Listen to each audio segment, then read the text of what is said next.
All right, guys, here we go with another 3-star my bag. This one is going to feature the bag of player Ilkka. Ilkka is from Finland, and he's a fairly new player to the game. I think he's only level 20 something, so he's still working on building his bag. So I was pretty excited to do this one because I know how challenging that can be when you're starting the game, trying to collect discs, trying to 3-star certain levels to get more discs. It can be a grind. So I was excited to help him out. He's been stuck on Northern Lights for quite a while.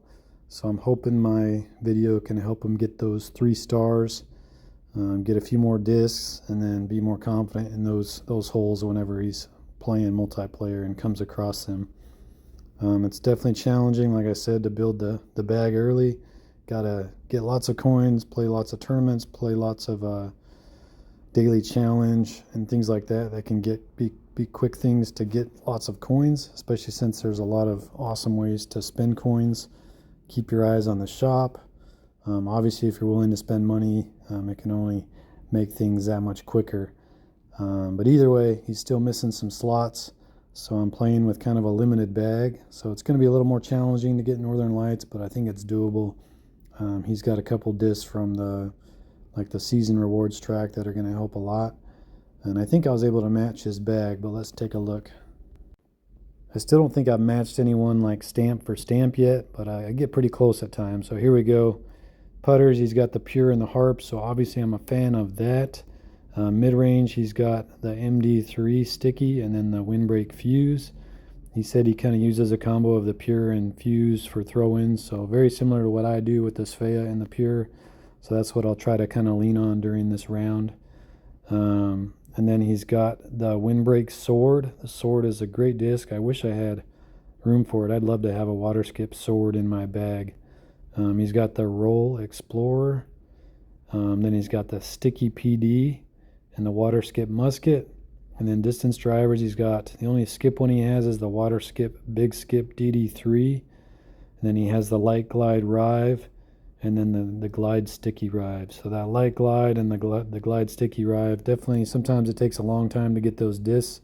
So he's kind of a step ahead of the game having those discs at this point. Obviously the first thing to get him more distance would be to try to find a Glide Skip distance driver. That water skip Big Skip is nice, but you lose a lot of distance not having the glide on it. But it does kind of fill 2 spots. He can use that disc for a lot of the water skip holes, and it gives him a Big Skip distance driver. So when he's limited on slots, that one kind of fills 2 spots. So there's nothing wrong with that disc there until he kind of finds a Glide Skip distance driver. Other than that, I mean, it's hard to make recommendations because he doesn't just have a bunch of discs sitting in his bag he can swap in. But as soon as he can get his hands on like a Glide Sapphire or a Glide PD or a Glide Sampo, I think that would fill a big gap that he has right now in his bag. He's got that water skip musket and then the Sticky PD, but there's a big gap between those and then the sword. The sword actually is just windbreak, so it actually is going to serve kind of like my Glide Sapphire for those types of distances, even though it's still probably a little longer than the Glide Fairways. But you can see I got quite a few of the stamps identical, and then I'm able to have all the same discs. So here we go. Let's see how we do in Northern Lights.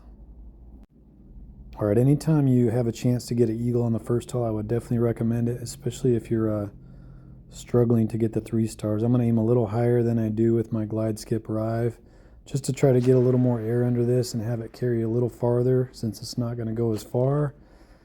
But we're going to grind this hole until we can get the eagle. That will also make you better at this hole.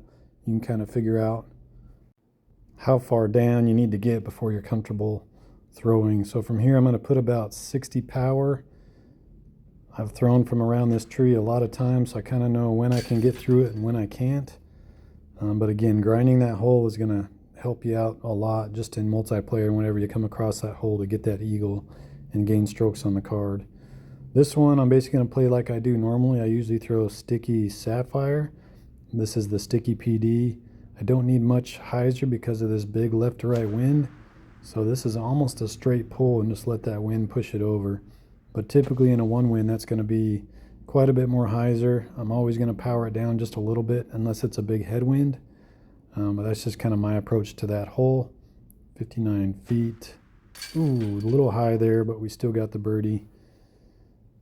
Now this next hole, this is one of the reasons, especially with this bag, I'm not overly confident that I'm going to get this birdie. We're still going to give it a go, but it's nice to have a little bit of a cushion and get that eagle on the first hole. That we have one of these next, 7 holes, 8 holes that you can mess up and get a par. We're going to go forehand sword here. The sword's going to turn, plus that right to left wind is going to push it over there.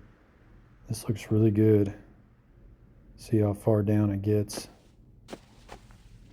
Pretty good shot there. I think from here, let's see, it's a 3 wind. It's not really a tailwind. It's more of a right to left. I think I'm going to go try this musket. If I had the glide PD, I would go with that, but I think the sticky's just going to check up a little soon. So let's try the water skip musket and see if it gets a little more ground play once I get it down there. This is not bad. Oh man, not very good ground play at all there, so I'm well short. See if we can get this. I'm going to go forehand with the pure. Anytime I have like a 2 or 3 crosswind, right to left, I like to switch to forehand. Definitely going to have to take some power off because we're downhill and throwing with a 3 wind. Go, no. All right, so there you go. That's why you got to get that eagle on the first hole. So for difficult holes like Northern Lights 3, you got a little bit of a cushion, but now we're going to have to play perfect. Oh man. Not going to really show my line here because I think I'm going to go forehand with this wind. Normally I go vandal here, and I try to go up in the same spot. I feel like the key to getting eagle on this hole is to just find a drive that you can repeat consistently and end up in the same spot. That way you get really good at a throw-in from a certain distance. I missed my target quite a bit, so I'm definitely not used to throwing in from right here. So we're going to try, I think we'll go maybe forehand musket. I don't think this is going to have the distance. It might be close, but I think yeah, that's short. Had a pretty good line there, but didn't feel like I needed to throw the sword. But I guess if I wanted to make it, that would have probably been the disc there. But again, I would just recommend finding a tee shot where you could end up in the same spot, have a clean look at the basket, and just practice the throw-in from there. This one, I like to go Sticky Explorer. We're going to go with his Roll Explorer, even though this isn't the best wind for it. I like to carve it around the trees. Most people throw a fuse, like on a backhand, through the gap. And I'll do that sometimes with the Svea, but this is my normal line with the Explorer. So we're able to get that birdie there. Still got a birdie out to get the 3 stars. This one, oh man, this is like the perfect wind for the sticky PD. Default aim. I have to give it some anhyzer, but we could potentially get an ace here if we get this working its way towards the basket. Oh, it's fading a little too much. But yeah, default aim with the PD is a great disc for that hole. And in a tailwind with the sticky PD, you can get the ace. All right, 3 holes to go. We got hole 7 here. See what the wind is doing. We got a pretty favorable wind. If we can get a good enough tee shot, because I have the light glide in the bag, I might go for over the water, but it kind of depends on how well I can get this tee shot. This isn't the longest distance driver. Fade. I'm not very good with the DD3, and I just didn't put enough fade on that, so we kind of got stuck over here. Shouldn't be a problem. I'm just going to throw the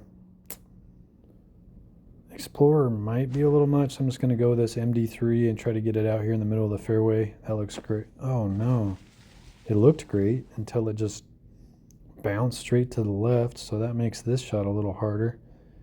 I don't think I'll be having any collision in front of me here, but I'm just going to aim left just to make sure. I don't even know if there's collision on those things. I think there is. Get through the bush. Ah, crap.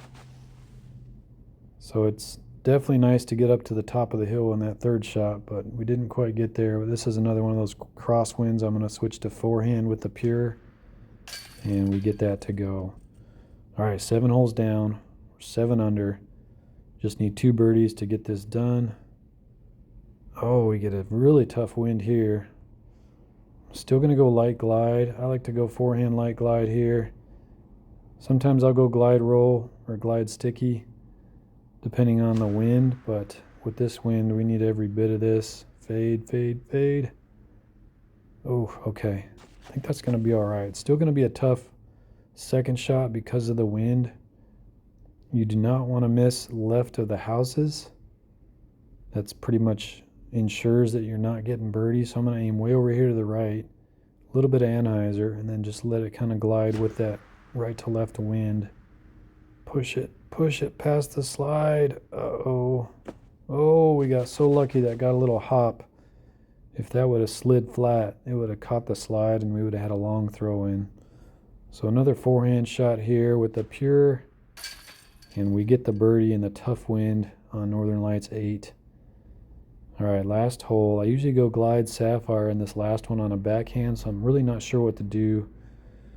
I think I'm going to go with the sword. I don't think the PD or the musket's going to be long enough on a backhand. I don't really feel like going with a forehand distance driver, and I think that sword's going to turn just right on this line here if I aim pretty high so it doesn't turn too hard. Just want it to turn a little bit and then start to kind of slowly fade back towards the basket. Oh, that's right into the house. So that line definitely needs some work, but I still like that idea. I just needed to put like a half a disc of hyzer on that, and I think it would have been a lot better. But hopefully we can still save this 3-star with the fuse. 105. Stay in. Ooh, we get lucky. It stays in. We get the 9 under. So there's the 3 stars. Hopefully that gives Ilkka kind of an idea on how to approach Northern Lights. Get him that 3-star, and I'll still be available after these rounds. If you want to reach out and still struggle on any of the holes with different winds or whatnot, I'm always willing to help. But there you go. Good luck getting that Northern Lights 3-star. If anyone else wants to kind of hop in line, still got a couple others I got to do, but let me know. This is a good reminder of how much I enjoy doing these, especially for these newer players that are just still struggling to get those 3 stars. Hopefully this helps him out, and hopefully you guys enjoyed. Thanks for watching me play some DGV.